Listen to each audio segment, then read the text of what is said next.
Welcome back to the Professor's Lab.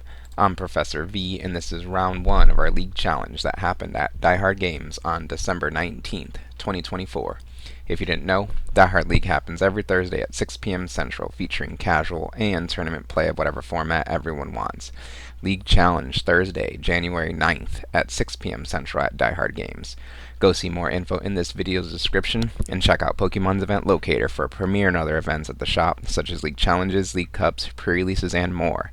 Please hit that like button right quick, subscribe to this channel, ring the bell for notifications, say what you need to say in the comments, and all that other good free stuff. But anyways, let's research this game. On the left, we have Hydreigon. On the right, Ceruledge. Our Hydreigon player is going first, Dino in the active, Dino on the bench, followed by a golden Buddy Buddy Poffin. That item card allows the player to search their deck for up to 2 basic Pokemon with 70 HP or less to add to the bench. Pidgey is found and put onto the bench. League stamp Pidgey, I should say, as well as Shiny Cleffa. The board is looking pretty good so far. We've got the attackers down. We've got the support Pokemon. An Ultra Ball is being eyed up next. That item card has you discard 2 cards from your hand, and then you can search your deck for a Pokemon, basic or evolution. Looking through the deck with the player here, and it looks like they're actually going to go for that Rotom. Rotom V is good because it has the instant charge ability, and you can use that ability on your first turn, as any turn, but on your first turn as well, in order to draw 3 cards and your turn ends. So good to build up for the next turn, as our player is educating themselves on that ability as well here. And we're going for it. Instant charge, draw 3 cards and the turn is over. Pretty good setup for our player on the left. Let's see what our Ceruledge player on the right can do now.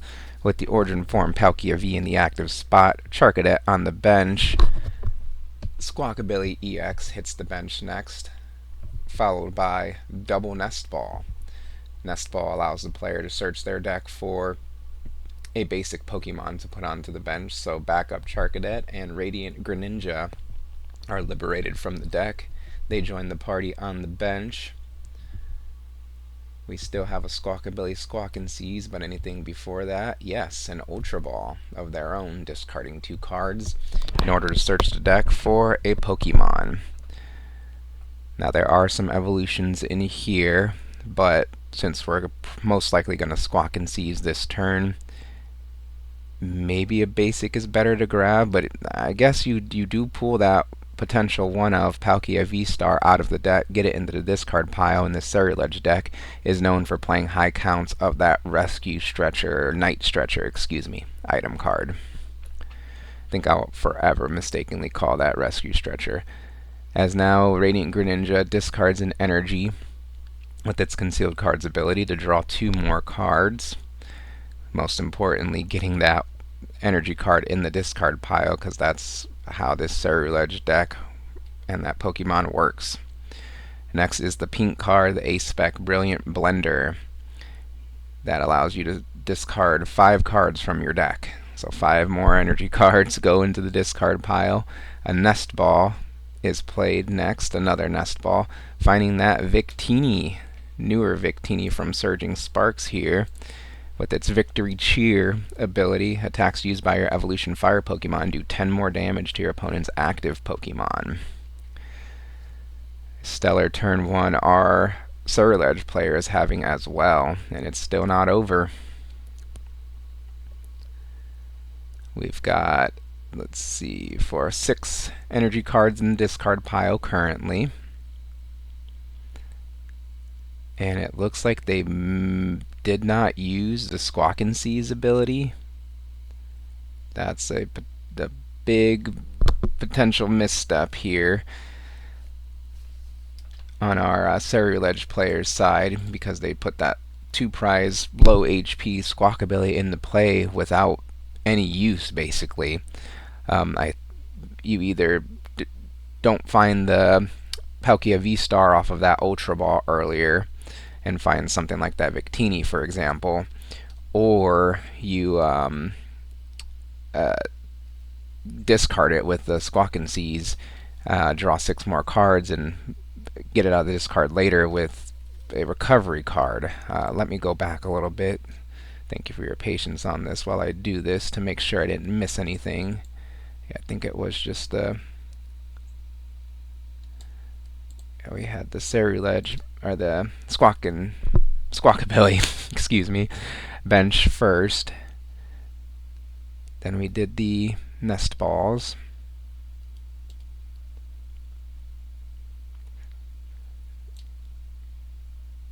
Then the Ultra Ball.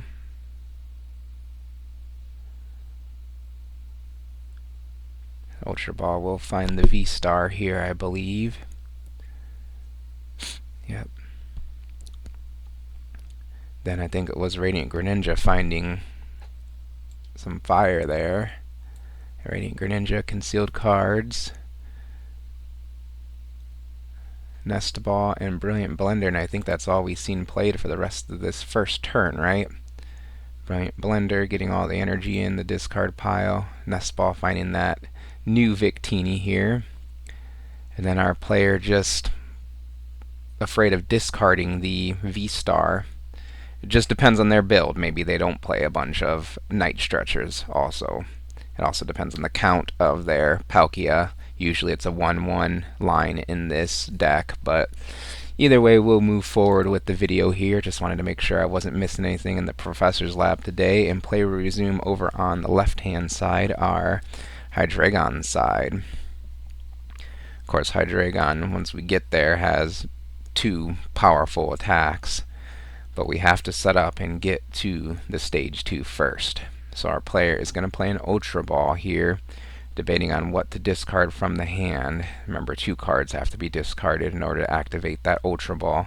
Iono and Pidgey going down to the Ball Search card in order to search the deck for that Pidgeot EX. That card gets added to the hand. Rare Candy allows the Pidgey on the bench to skip the middle evolution, evolving straight into that Pidgeot EX. Quick Search, the powerful Quick Search ability, is online now. That allows the player once per turn to search their deck for a card. Pick a card, any card, whichever one you need for the current situation. We're debating on playing another card here as the Boss's Orders is played, bringing up that Radiant Greninja to the active spot on the opponent's side. There's the supporter for turn. Terra Orb in hand, so a Terra Pokemon can be searched out. But I think you go for Quick Search here and see what's in the deck and what's your best option. The supporter for turn has been used. Interestingly, as the boss, Hydreigon EX has the Crashing Headbutt attack, 200 damage, discard the top 3 cards of your opponent's deck, so that wouldn't have gotten the KO on the Origin Form Palkia V, but it would have put a lot of damage into play. But we're going for a setup here. Attach an energy to the active, use that to manually retreat into the Cleffa, and let's fill this hand up for the next turn. Cleffa has a Grasping Draw attack for no energy cards. You could use that attack for free. Draw up to 7 cards in hand. So playing it slow, setting up, especially you didn't see your opponent go fast with that absence of Squawkin' Seas last turn. So now play will continue over on our right hand side. Let's see what our Ceruledge player can put together on their turn. We know that they have the Origin Form Palkia V-Star, but they're going to start off with a concealed cards, discarding an energy card and drawing 2 cards, thanks to that Radiant Greninja ability. So sad to see that card rotate. I'm sure lots of people are happy though. Let me know your thoughts in the comments. And let me know what cards you're going to miss most in rotation. As Palkia V-Star evolves on the bench, Fire Energy gets attached to the active Radiant Greninja. Palkia V-Star uses its V-Star power ability Star Portal to accelerate those 2 water energy from the discard pile to that Radiant Greninja in the active spot. course, Star Portal reads during your turn you may attach up to 3 water energy cards from your discard pile to one of your water or to your water Pokemon in play in any way you like. So they go to the Radiant Greninja. Radiant Greninja uses its Moonlight Shuriken attack to discard 2 energy cards to deal 90 damage to 2 of the opponent's Pokemon. And the 2 targets were the Cleffa and the Dino. I think I would have liked to have seen double Dino taken out there, actually. Maybe the Ceruledge player on the right thought you have to target the active as one of the conditions for Moonlight Shuriken, but I'm pretty sure it can go anywhere. And removing the double Dino from play, double main attacker from play, means no attack guaranteed this turn, but we'll see if our Hydreigon player can put it together here as they start their turn off with an Arven. That supporter card allows the player to search their deck for a tool card and an item card. Usually Forest Seal Stone is the tool card, since there's a Pokemon V in play and that rare candy powerful item. But we'll see what our player decides is best for this situation. Really depends on what's in hand as well. I think I see the stone coming out. Here we go. Rare candy Forest Seal Stone grabbed off of the supporter Arven here to make some stage 2s come into play this turn. Ooh, nice. Rare candy allows the Dino to evolve into Hydreigon. Skipping that middle evolution, the Hydreigon was in hand, most importantly. Oh my gosh, and the pink card, Neo Upper Energy, is in hand as well. We're going to see the Forest Seal Stone get attached to the benched Rotom V, giving it the V-Star Power Ability Star Alchemy to search the deck for a card once per game when that V-Star marker is flipped. Fezandipity hits the bench as well, followed by an Earthen Vessel being played, discarding a Terra Orb in order to search the deck for up to 2 basic energy cards. Double Darkness found here off of this Earthen Vessel. Can they get to an Obsidian this turn?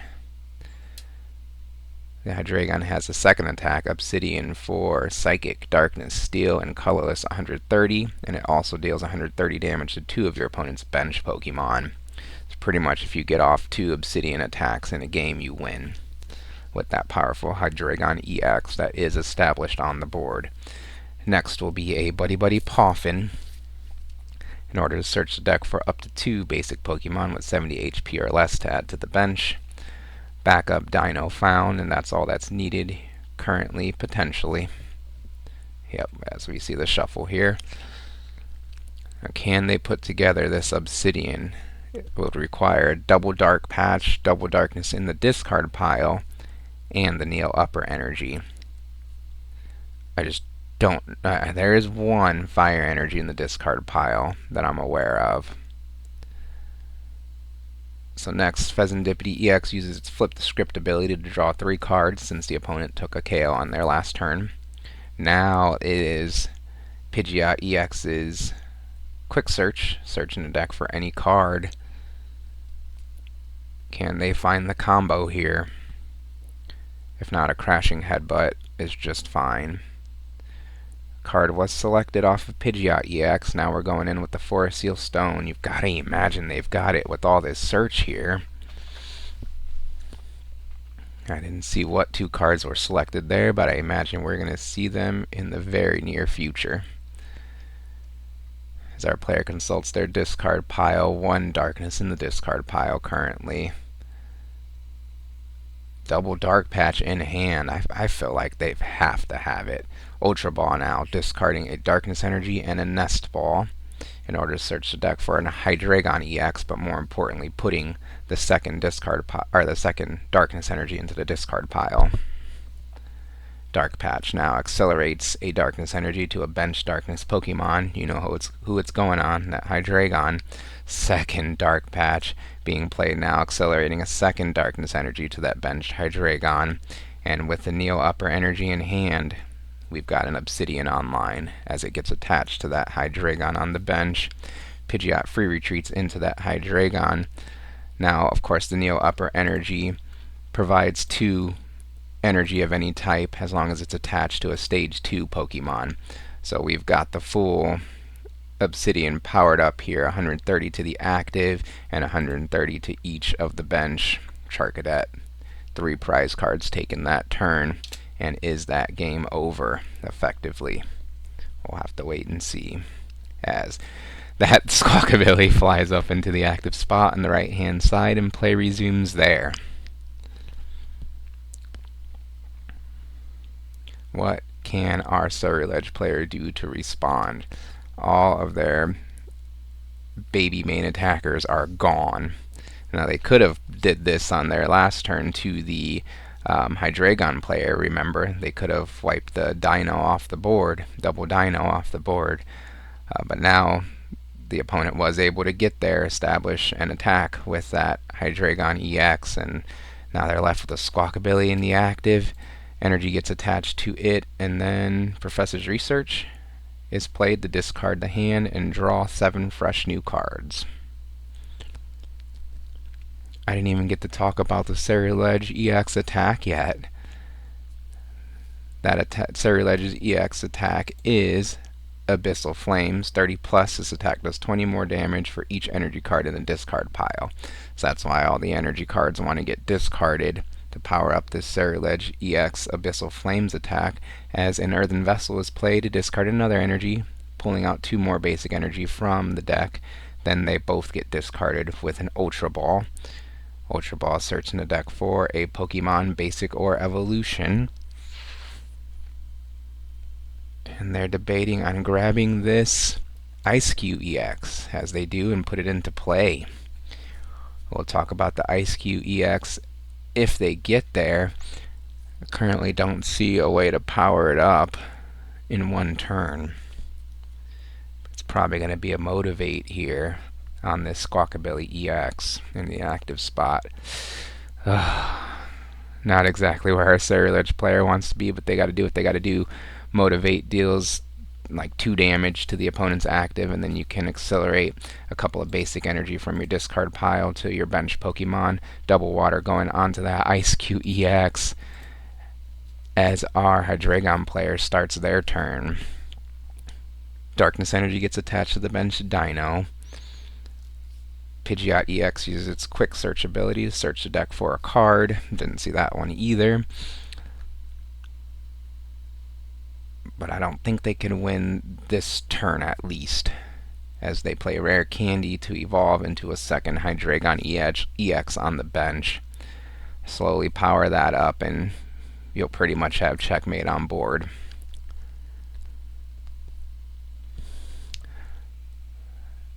Doesn't look like there's too many relevant things to play in hand, as we're debating on playing this Arven. You've already had the energy attachment. Yeah, nothing really else you need to do this turn, so just Obsidian and chill, I guess. 130 to the active, 130 to the bench. Victini knocks it out, and then 130 gets put onto that Ice-Q, I believe, as it's the only Pokemon threat, let's say, in play with the 2 water energy attached to it. Oh no, we're actually going to target the Origin Form Palkia. Okay. We're not scared of the Ice-Q, I guess. As play resumes over on Ice-Q's side with the final water energy being attached to it. It's powered up. It's Scalding Block. 160 damage. Discard an energy from this Pokemon during your opponent's next turn. The defending Pokemon can't attack. Is this the destined comeback of the Ice-Q EX? Scalding Block. 160 to the Hydreigon. And it cannot attack on the opponent's next turn. But if it finds a way to go to the bench and then move back to the active spot, it can attack again with the rules of the Pokemon trading card game. Ice-Q has 210, so you can't just retreat and deal 200 to it for the KO. Counter Catcher is not online, so Boss's Orders could win here. Yeah, you could retreat attached to the bench. So yeah, I think that it's on board. No, actually, I think we're missing a darkness energy. Pidgeot EX, of course, with its quick search, can find one of the pieces, the boss or the darkness energy. I wonder if they play a switch. Either way, it's going to involve a quick search here, as our Hydreigon player is going through all the possible options that their deck offers.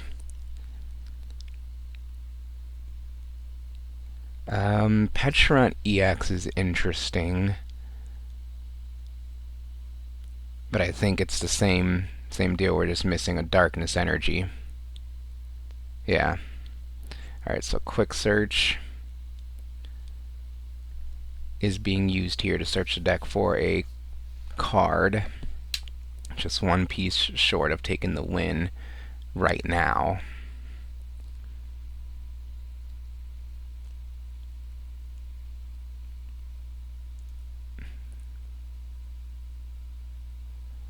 Let's see, I think they've actually got it, because you could retreat into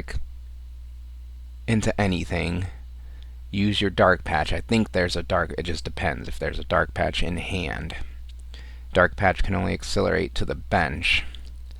So if you retreat into not the Hydreigon on the bench, into the Pidgeot, let's say, then dark patch, because that'll get you the darkness energy in the discard pile. I just can't tell. I assume not, I guess, if the player's not going for it, but darkness energy grabbed from the deck off of that quick search finally gets attached to the bench. Petulant now uses its subjugating change ability to move the Hydreigon on the bench into the active spot at the cost of it being poisoned. We're just doing the aggressive move here, putting on the pressure, continuing to put on the pressure. And then crashing headbutt, 200 damage, and the opponent discards the top 3 cards of their deck. Boss's Orders was discarded there. That was a big one. 200 damage on the active. It's got 10 HP left.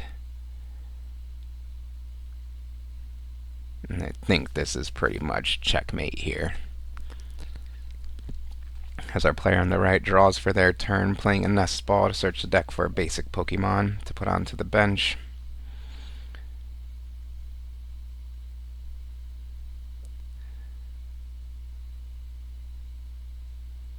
And I think that's their only win condition, is just hoping that they could stick the opponent with their Scalding Block.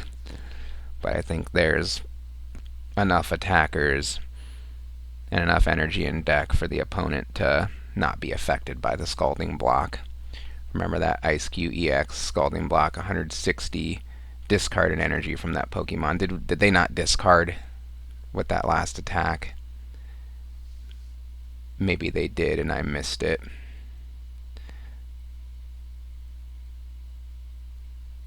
Because they may not even be able to use Scalding Block here. For the sake of the video, we'll move forward. If they did forget to discard an energy when they use Scalding Block on last turn. That's probably what they're figuring out here and resolving. Either way, I'm sure it was an honest mistake. I even missed it, if that's what happened. Both players are responsible for board state as well. So for the sake of the video, we'll progress. Scalding Block, 160 to the active. You have to discard an energy, which it looks like they did. They attached and they discarded. Maybe that's what they did last time, so my bad if I'm missing anything here. Let me know in the comments how badly I'm messing this up. Anyways, discard an energy. During your opponent's next turn, the defending Pokemon cannot attack. Now it is our Obsidian player's turn, as they just simply use Subjugating Chains again to move the bench Hydreigon into the active spot at the cost of it being poisoned, thanks to that Petulant EX. And then we're going to do Obsidian for 6 prize cards, while there's 2 prize cards remaining for the game. That was pretty cool. What do you guys think of this video and the commentary? Please leave feedback in the comments. Like this video, subscribe to this channel. Thank you for watching, and I'll see you next time in the Professor's Lab.